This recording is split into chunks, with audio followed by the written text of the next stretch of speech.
Merci à la Fémis de nous accueillir pour cette rencontre avec un cinéaste qui a fait ses classes à la Fémis, donc on aura l'occasion d'en parler. Bonjour Emmanuel Mouret. Bonjour Olivier Père. Vous êtes sorti diplômé de la Fémis en 98, je crois, en section réalisation. Qu'est-ce que vous retenez de ces années d'études et qu'est-ce que la Fémis vous a appris ?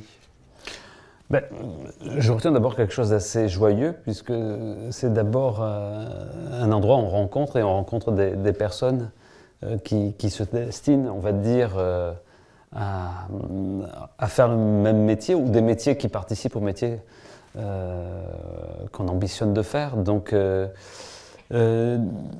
c'est là où j'ai rencontré, par ailleurs, on était dans la même production, le producteur avec qui je travaille depuis, Frédéric Niedermeyer.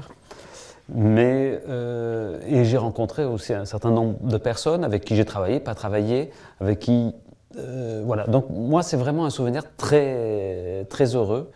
Ça a été aussi un passage un peu particulier, puisque notre promo s'en souvient, il y a eu aussi une sorte de petite révolution dans l'école, puisque nous, en tant qu'étudiants, on s'opposait un peu à la direction de l'école, et il y a eu un changement de direction à l'initiative des étudiants, et ce qui a fait une promotion aussi qui était assez soudée. Voilà. Quels sont les films ou les cinéastes, à quelle période y a-t-il eu ce déclic qui vous a donné envie de faire du cinéma, de devenir cinéaste? Déjà, j'ai grandi à Marseille.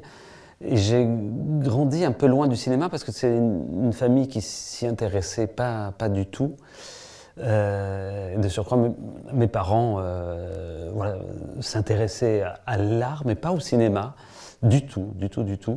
Et donc, j'ai pas été emmené dans les salles de cinéma. C'était plutôt presque par privation que j'ai eu envie d'y aller. Et j'ai découvert aussi beaucoup de films à la télévision. Cinéma de minuit. Mais mes premiers émois, c'est surtout, peut-être au tout départ, le burlesque, Buster Keaton, Charles Chaplin, Tati. Et je ne sais pas pourquoi, peut-être qu'on en voyait beaucoup, peut-être aussi des films de Marcel Pagnol, que je voyais chez mes grands-mères quand ils étaient diffusés. Voilà. C'est un peu ce dont je me souviens au départ. Et j'ai commencé à regarder, on va dire, activement des films plutôt vers 14-15 ans.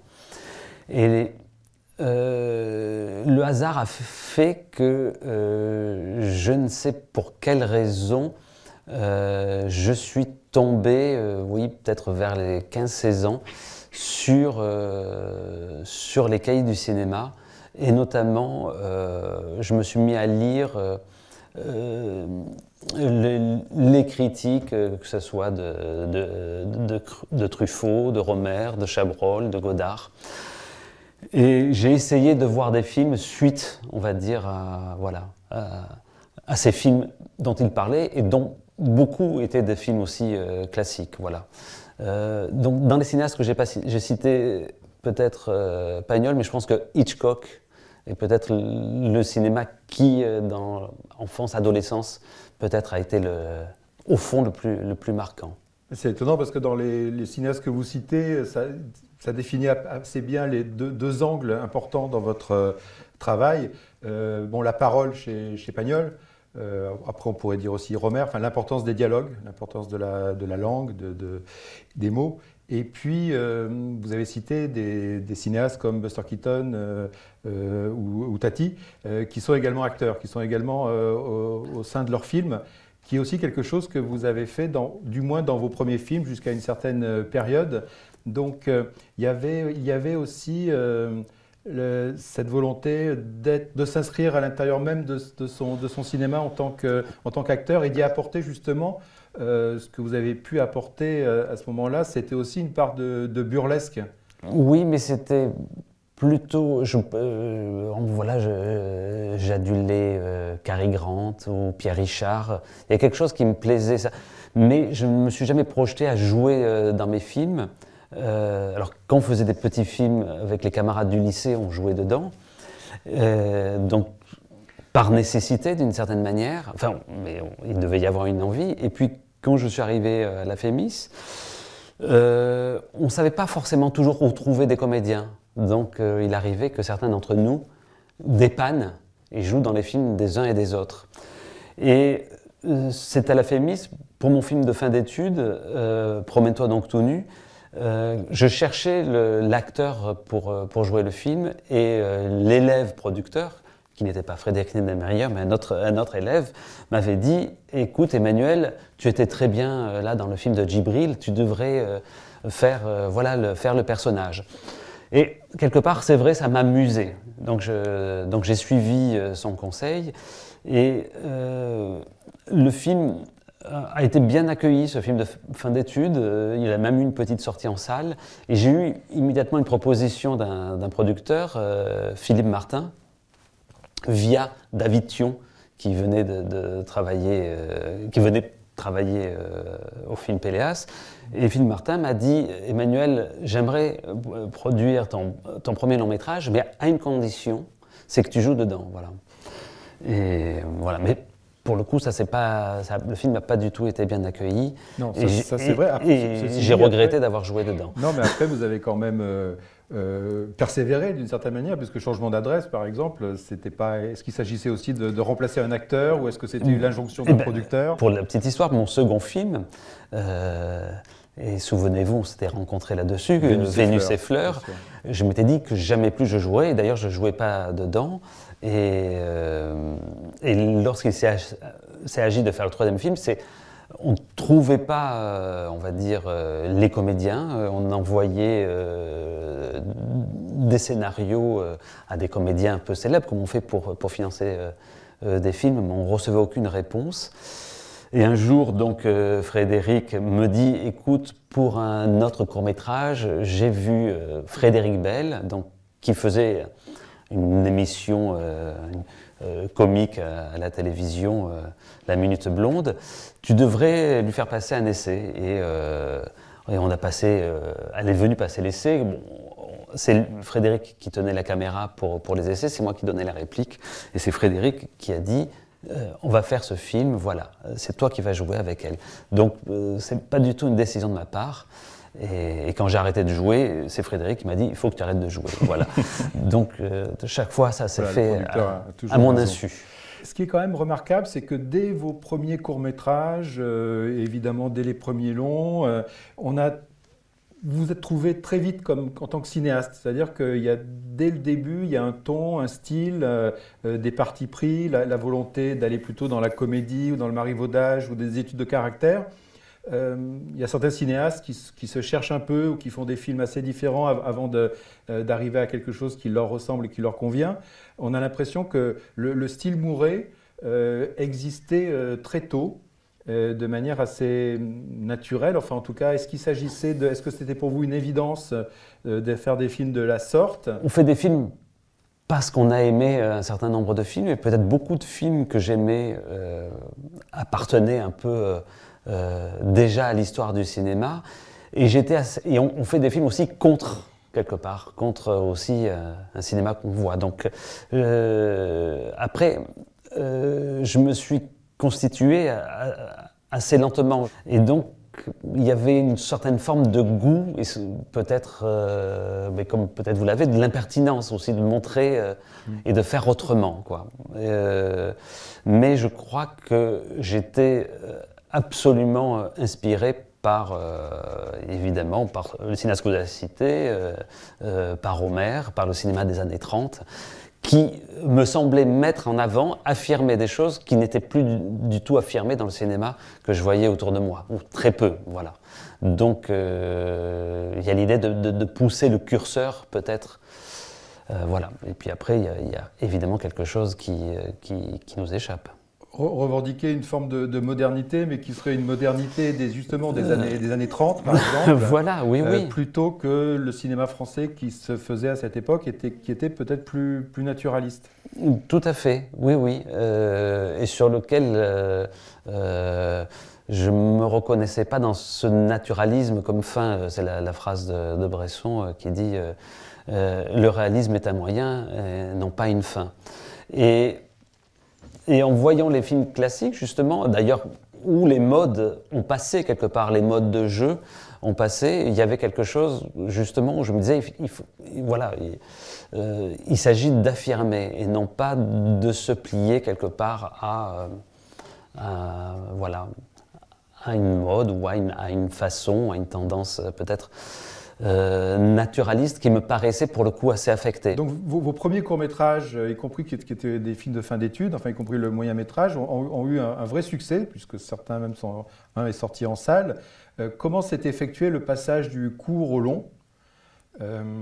Et est-ce que Vénus et Fleurs, qui est arrivé un peu plus tard après Les Sangs de Lucifer, qui effectivement avait été un échec critique et public, est-ce que Vénus et Fleurs n'a pas été un second premier film et un nouveau départ qui a véritablement lancé votre rythme de travail et une certaine méthode de travail? Complètement, vraiment complètement. Je me suis retrouvé dans Vénus et Fleurs.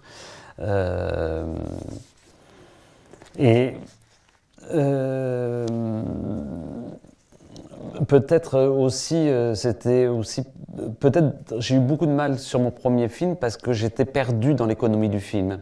Et le fait d'avoir fait un film peut-être avec très peu d'argent, comme Vénus et Fleurs, m'a aidé quelque part à...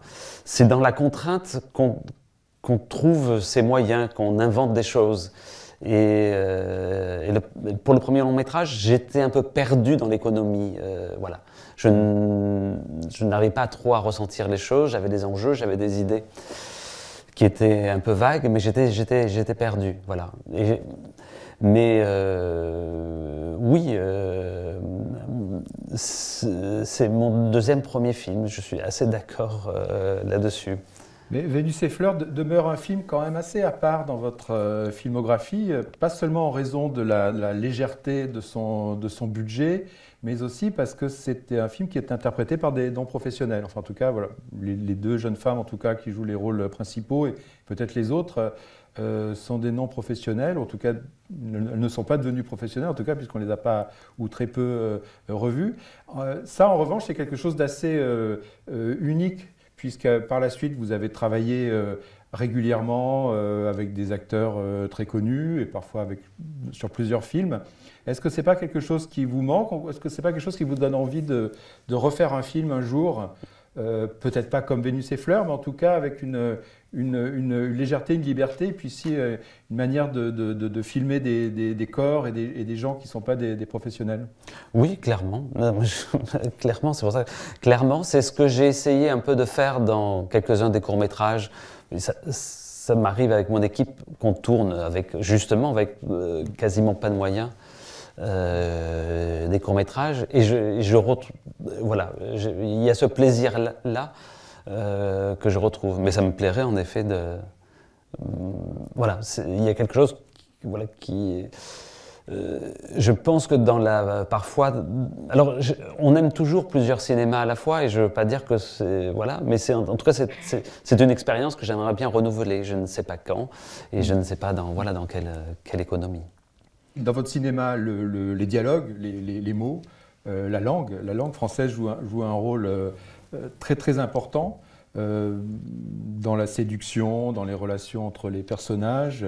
Je voulais savoir un petit peu comment vous écriviez vos scénarios, quelle importance vous accordez dès l'écriture du scénario au dialogue, et est-ce que dès le départ vous associez des mots à des images et à des corps, ou alors est-ce que ça vient après? Je me souviens, c'est une anecdote, mais en tout cas à l'école, je ne sais pas où il y avait eu un intervenant qui avait dit oui, il faut faire dire le plus de choses en le moins de mots possible pour écrire des bons dialogues. Et j'avais trouvé cette formule un peu vraiment stupide. Et j'étais très bloqué pour les dialogues.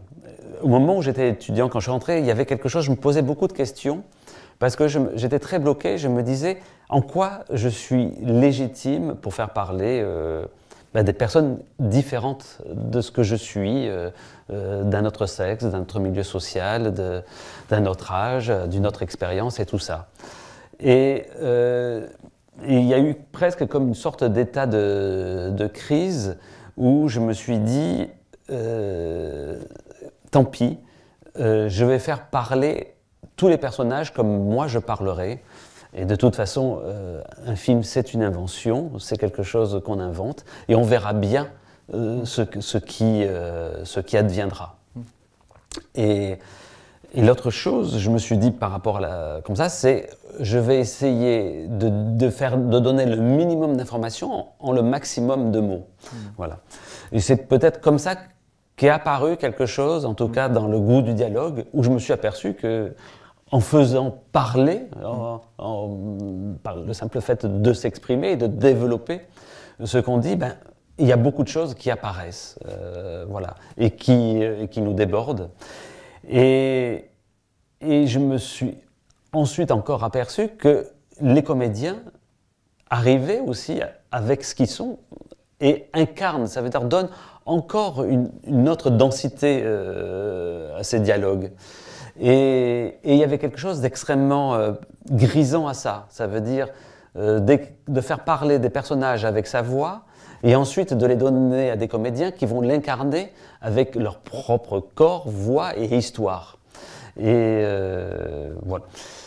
Et il y a eu voilà, quelque chose d'un vrai plaisir à Mais ce c'est vrai que c'est moment-là. étonnant, vous avez raison de préciser que dans vos films, il n'y a qu'un seul registre de langage finalement. Enfin, en tout cas, c'est vrai que les personnages, hommes ou femmes, parlent d'une certaine manière avec votre propre voix. Enfin, c'est vous qui parlez. Oui, mais je me suis aperçu que c'est le cas pour beaucoup et de cinéastes et de dramaturges, où parfois il y a des petits changements, mais quelque part, oui, dans le théâtre, beaucoup de dramaturges aussi. Plus au théâtre qu'au cinéma peut-être. Ben, je ne sais pas, il faudrait peut-être, en tout cas se poser sur la question, on pourrait y travailler, mais on ne peut pas, soit on fait de l'imitation, mais on est obligé de jouer son personnage. Je pense que la plupart des personnes qui écrivent le font, et ça part d'une même voix. Et un film peut être vu comme peut-être une expression du monde autour de nous, mais il peut être vu aussi comme un théâtre intérieur. Oui, c'est une forme de subjectivité. Oui, où tous les personnages composent, on va dire, des traits d'une même personnalité. Si on part du fait que le cinéma, ce n'est pas la vie, c'est une projection. Voilà, une représentation, et on peut l'interpréter dans tous les sens.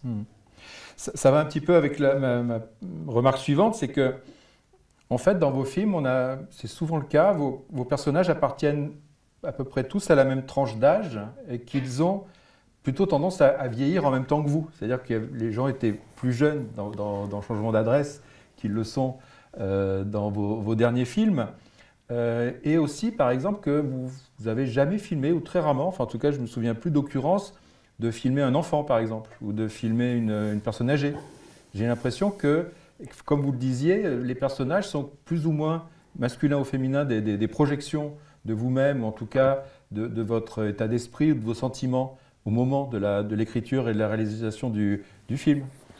Alors oui, c'est vrai. Alors même dans le dernier film, il y a un enfant qui a un tout petit rôle, mais oui, il y a. Je pense que alors vous proposez une analyse que moi-même je n'ai pas portée, mais je crois que vous avez raison.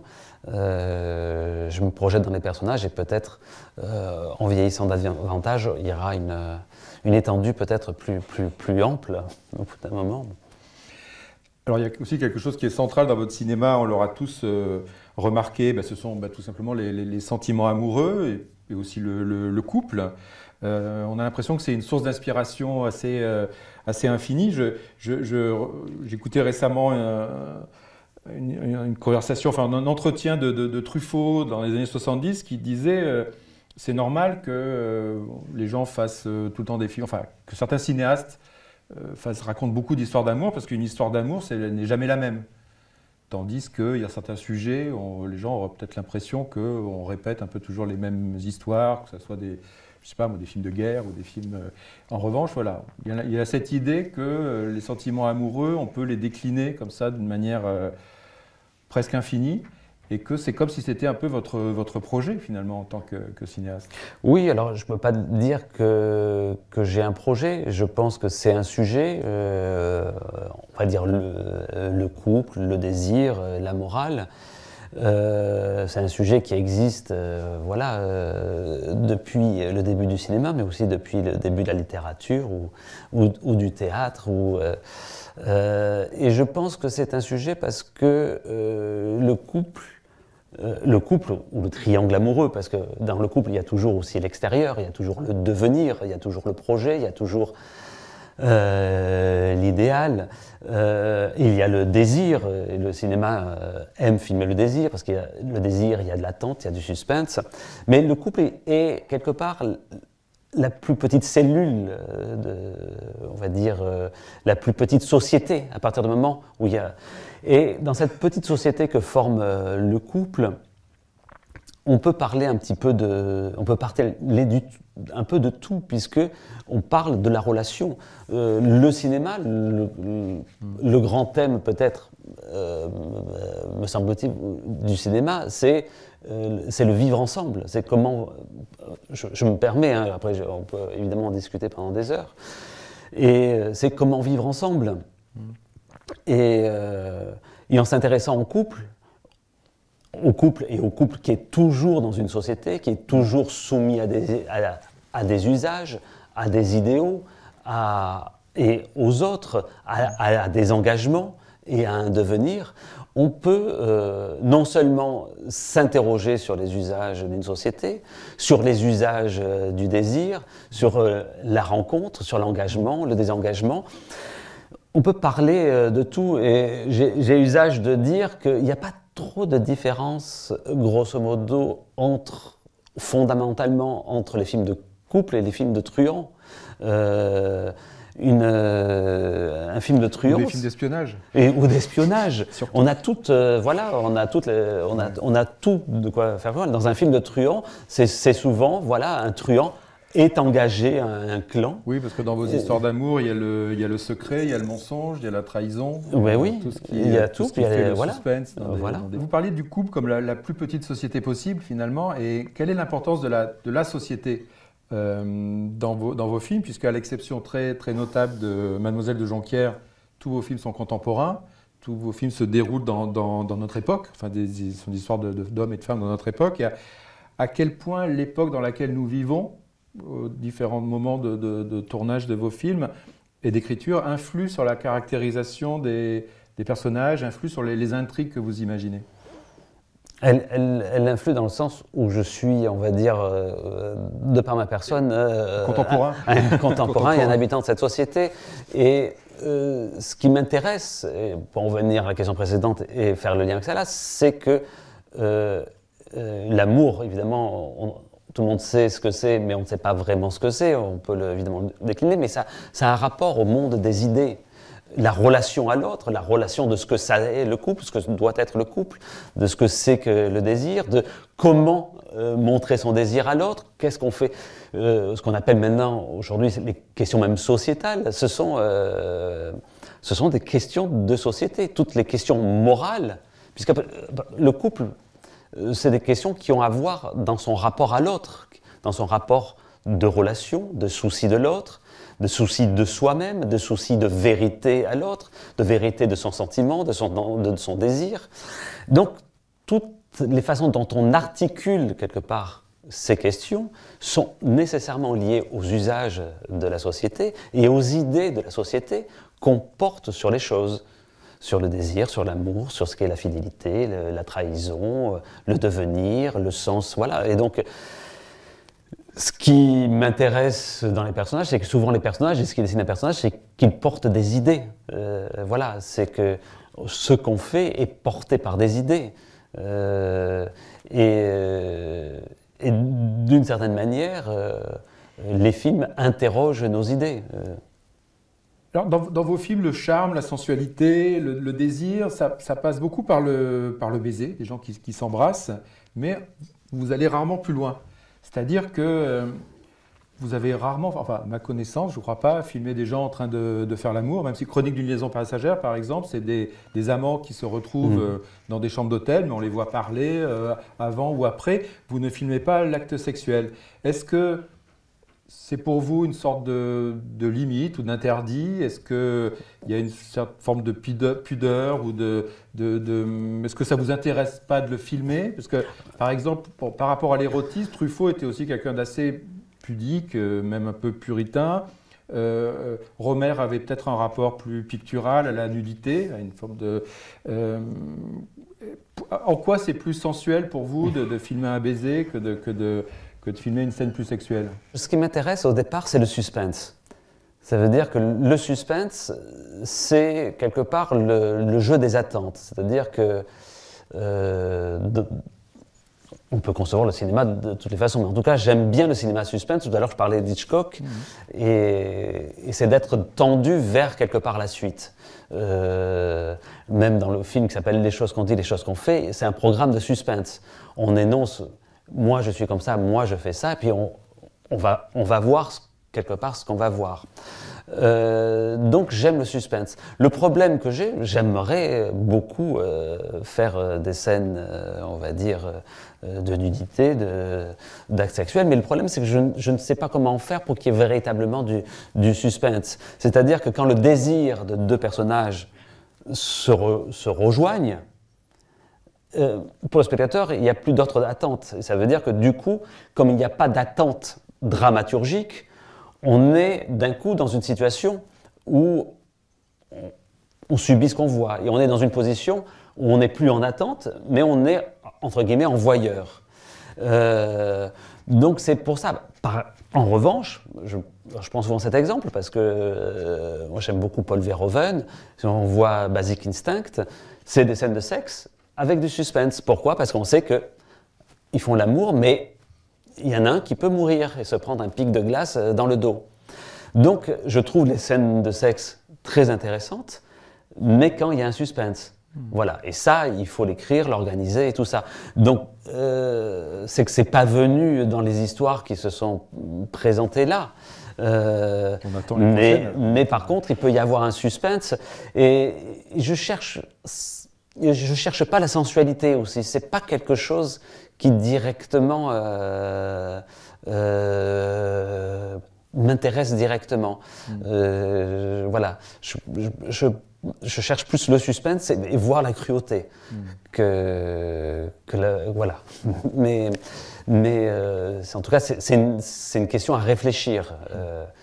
Et ça me plairait de faire un film avec un suspense sexuel. On va voir ça. On parlait des acteurs et des actrices. Vous êtes assez choyés par les acteurs et les actrices en France, j'ai l'impression que beaucoup d'entre eux et d'entre elles ont envie de tourner avec vous. Vous avez un peu ce choix très, très riche. Est-ce que vous pouvez nous parler de votre rapport aux comédiennes et aux comédiens?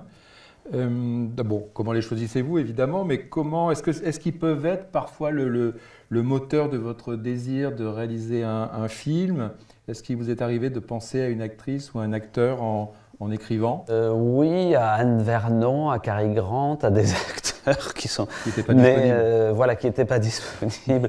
Non, en fait, par expérience, parce que comme je vous le disais, déjà on a vraiment galéré avant que des acteurs, on va dire, maintenant ça y est, c'est fait. Et puis on ne peut jamais s'assurer parce qu'un film c'est généralement un comédien, mais on sait jamais à l'avance si ce comédien sera disponible. Et puis il y a disponible avec l'autre et tout ça. Donc non, je préfère une fois que le scénario est écrit, me laisser la surprise et avec Frédéric réfléchir, on va dire, à la distribution du film. Donc c'est plus par un souci peut-être de ne pas être déçu si la personne ne peut pas le faire. C'est vrai que ça correspond à ce que vous disiez. Vous écrivez avant tout des caractères, enfin en tout cas des personnages, et après, en fonction de l'acteur ou de l'actrice qui sera choisi, ça apportera quelque chose d'intéressant sans doute, mais c'est pas fondateur de la création du personnage. Oui. Et on le voit, moi je trouve qu'on le voit très bien. Au théâtre, au cinéma on ne peut pas le voir, mais nous maintenant on le voit au théâtre par rapport au répertoire. Et il n'y a pas un misanthrope qui est exactement le même, il n'y a pas un Don Juan qui est exactement le même, tellement, quelque part, le comédien va en donner une image. Donc peut-être que dans quelques siècles, il y aura beaucoup de remakes, il y aura un cinéma de répertoire, il y aura plus de films de... Bon, je sais pas. Mais en tout cas, oui, un comédien, par contre, emmène le film vraiment à un endroit qui nous dépasse nous-mêmes. Mais ce choix se fait, oui, après l'écriture, pour moi. On parlait de l'inscription de vos films dans une certaine réalité sociale, même si vous accordez une place importante au rêve, à la fantaisie, à la légèreté, il y a quand même un ancrage dans vos films. Et je voulais savoir, par exemple, comment est-ce que vous choisissez les métiers, les professions de vos personnages? J'ai l'impression qu'il y a un large choix dans Oui, mais il n'est pas si large que ça, en fait, parce que je m'aperçois que dans beaucoup, je vais pas faire, mais beaucoup, c'est quand même des personnages qui sont beaucoup plus ou moins dans l'enseignement, la recherche. Oui, récemment, c'est vrai, il y avait eu le film avec Joe Star, par exemple. Voilà. Il était, oui, je ne sais plus s'il était réparateur, je sais pas, d'alarme ou de choses comme ça. C'est un métier manuel et c'est vrai que c'est un peu une exception dans vos... C'est un peu une exception, mais non, j'ai pas exploré et j'aime bien les métiers prof, chercheur et tout ça parce que je trouve qu'ils correspondent un peu, déjà parce que j'en côtoie beaucoup. Oui, parce qu'il y a un ancrage social qui est quand même assez récurrent, effectivement, dans vos films. C'est plutôt des enseignants ou des... Oui, donc des personnages qui peuvent formuler, qui ont un peu du temps et qui peuvent naviguer d'un milieu à l'autre. Je ne dis pas que les enseignants ont du temps, attention, mais je veux dire qu'ils ont peut-être d'avoir du temps en tout cas un temps pour réfléchir et énoncer ce qu'ils ressentent. Voilà. Le paysage, le rapport à la ville ou à la nature dans vos films, il a une importance. Est-ce que vous pourriez nous en parler?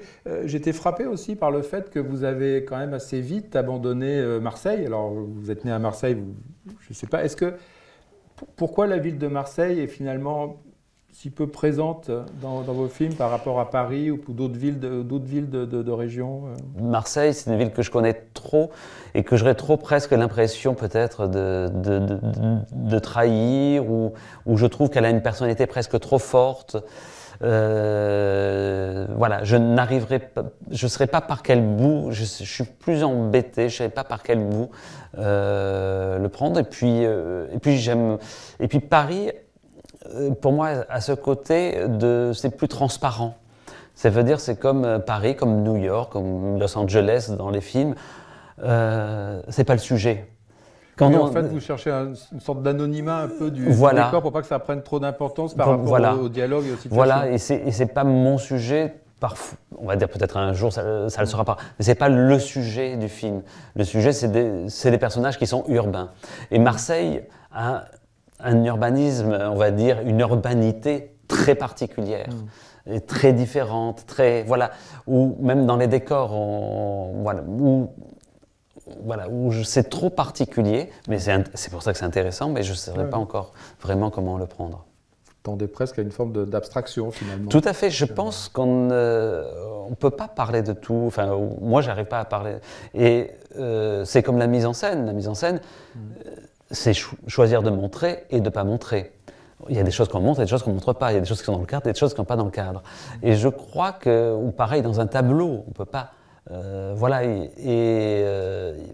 moi, il m'a fallu du temps aussi pour accepter de se dire, oui, on ne va pas parler de tout. Et que, grosso modo, cette abstraction, comme vous dites, elle consiste à se dire, ben voilà, il faut que ça soit présent, mais qu'on ne se pose pas de questions. Voilà. Oui. On a évoqué déjà l'importance du sentiment amoureux dans vos films. Donc c'est vrai que la plupart de vos films s'apparentent à des comédies ou à des comédies sentimentales. Mais on pourrait quand même parler de de votre palette, enfin en tout cas des différents registres ou des différents genres que vous avez pu explorer, puisque certains de vos films, on pourrait presque dire que ce sont des tragédies, enfin en tout cas s'apparentent à quelque chose de tragique. Dans le dernier film en date, Trois amis, il y a des éléments fantastiques, il y a un fantôme. Qu'est-ce que ça représente pour vous, ces différents registres? Est-ce que voilà, ça vous donne plus de grande liberté pour imaginer des choses à l'écriture, ou est-ce que ce sont aussi justement des paris de mise en scène? Comment filmer une apparition spectrale, comment filmer les larmes, comment filmer des émotions très fortes? Moi, ce qui m'a peut-être très tôt marqué aussi dans un certain nombre de films, que ça soit chez Lubitsch, chez Léo Macaré, chez Blake Edwards, chez plein de cinéastes, c'est quand, ou même chez Hitchcock, j'allais dire, quand c'est pas complètement genré d'une certaine manière, sans vouloir faire de jeu de mots, mais c'est que on se retrouve dans quelque chose de drôle, puis dans quelque chose qui fait peur, puis dans quelque chose de tragique. Et alors après, j'ai fait. Alors ça correspond plus peut-être comme à mon dernier film, où j'essaye peut-être dans un même film de réunir, voilà. Mais à la base, je pense avoir été très marqué, comme je dis, par le burlesque, par la comédie, notamment la comédie américaine, mais par aussi tout un tas de cinéastes français, et le mélodrame. Le mélodrame, notamment ceux de Sörg, de Macaré, de Stahl, m'ont énormément marqué. Et c'est quelque chose, voilà, qui demeure. Mais je ne commence rarement un film en disant, peut-être si notre vie, je me suis dit, allez, je vais faire un film, un mélodrame. Ouais. Voilà. On sent quand même une évolution, une progression plus vers le mélodrame, ou en tout cas la comédie dramatique. Par exemple, vous avez un peu abandonné tout ce qu'il peut y avoir de burlesque. Il n'y a plus vraiment de gags ou de burlesque ou de gens qui tombent ou qui font des gaffes. Alors ça, c'est peut-être parce que je jouais dedans. Voilà, c'est ça. C'est depuis que vous ne jouez plus dans vos films. Mais je pense qu'il y avait quelque chose d'assez inconscient. Je ne me ressentais aucune légitimité d'acteur. Je me disais chaque fois, bon, il faut faire un petit gars, il faut faire un peu rire parce que sinon on va s'ennuyer. Voilà. Ouais, c'est ça. Et puis je me dis, quand on joue, il y a une sorte de complicité peut-être avec le spectateur qui. Mais non, je le regrette. Ça me plairait à nouveau, mais j'ai pas de plan de carrière pour le coup. Je sais pas où ça va aller, quoi. Voilà. Il y a quelque chose qui semble être un peu la tonalité que vous préférez dans vos films, même quand vous évoquez des grands ravages intérieurs ou la passion, c'est une forme de douceur. Par exemple, il y a comme un refus de la violence dans vos films. Est-ce que c'est un choix? Qu'est-ce que ça veut dire? Oui, c'est un choix que j'ai pu comprendre, on va dire, assez tôt et qui continue de m'intéresser. C'est-à-dire que, comme je vous dis, évidemment, ce qui est intéressant au cinéma, c'est d'être en tant que spectateur confronté à la complexité des relations et de la cruauté intrinsèque quelque part aux relations humaines. Et en même temps, il m'a semblé intéressant, aussi pour l'avoir aussi vu chez des cinéastes comme Lubitsch, comme Rohmer et d'autres, que j'étais très touché aussi par les personnages de bonne volonté. Les personnages qui veulent faire bien, qui veulent faire mieux, qui peuvent avoir une excessivité relativement modérée, mais qui essayent de bien faire.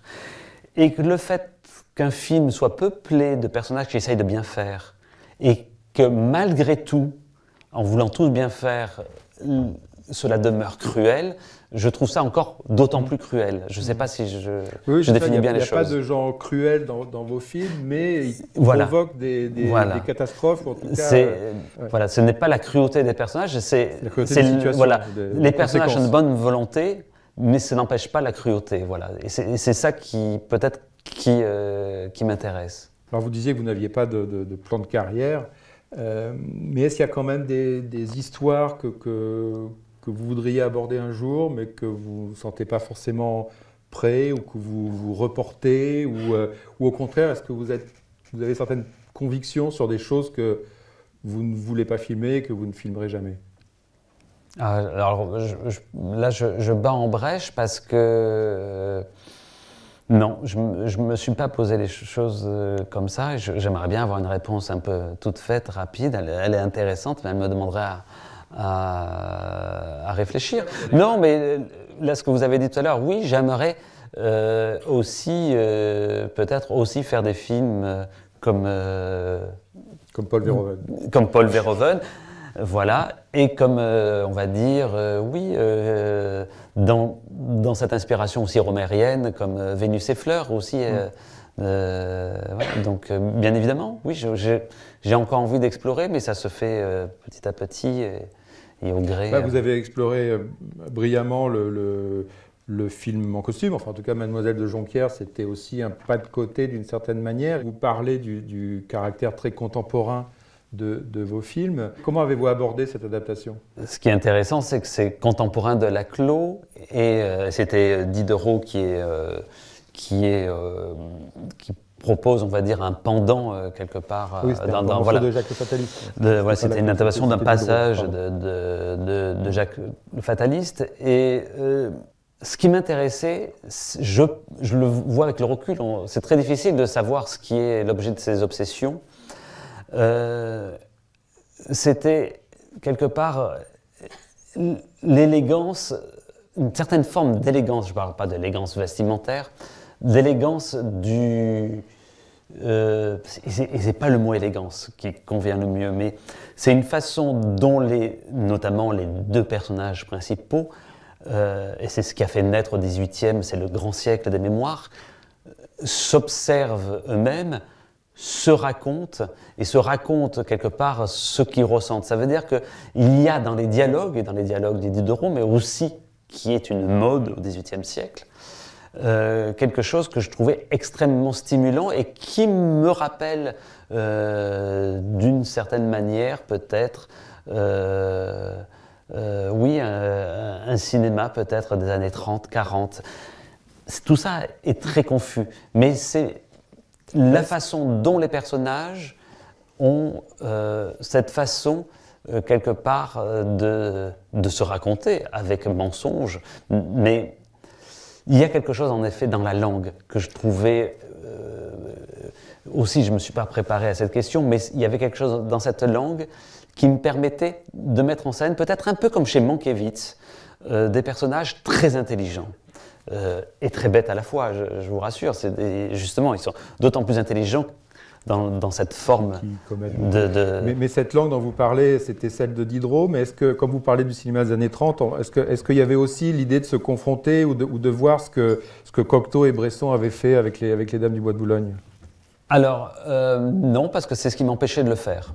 Oui, au contraire, c'était trop intimidant. Voilà. Donc, et il a fallu que je ferme les yeux. C'est pour ça que je l'ai adapté aussi en costume. En fait, je suis resté, et non pas comme il avait rendu contemporain Bresson.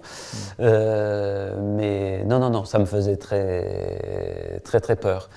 Et j'ai voulu justement que le film soit un film. C'est un film extrêmement dialogué parce que tous les enjeux dramatiques sont contenus quelque part dans ces dialogues. Et quand j'ai terminé le film, et c'est ça qui est intéressant, j'étais assez content quelque part au montage, content de ce qu'il y avait, mais j'étais persuadé que ça allait intéresser pas grand monde, quoi, voilà. Et c'est un nouveau film qui a eu le voilà, donc succès. Parce que je me suis dit, il faut quand même s'accrocher pour suivre le film, vu les dialogues. Et c'est peut-être là que j'ai compris, parce qu'en même temps c'était idiot, mais je l'ai compris très tard, qu'on aime s'accrocher au cinéma. Et que c'est pour ça qu'on aime les films policiers, qu'on aime les films d'enquête. Et d'ailleurs mon prochain film, parce que j'y pense maintenant, vous me demandez, mon prochain film est un film entre guillemets d'enquête. Et pour la première fois, il y a un meurtre, ce qui me terrifie. Une autre forme de suspense. Voilà. Merci beaucoup Emmanuel Mouret. Merci.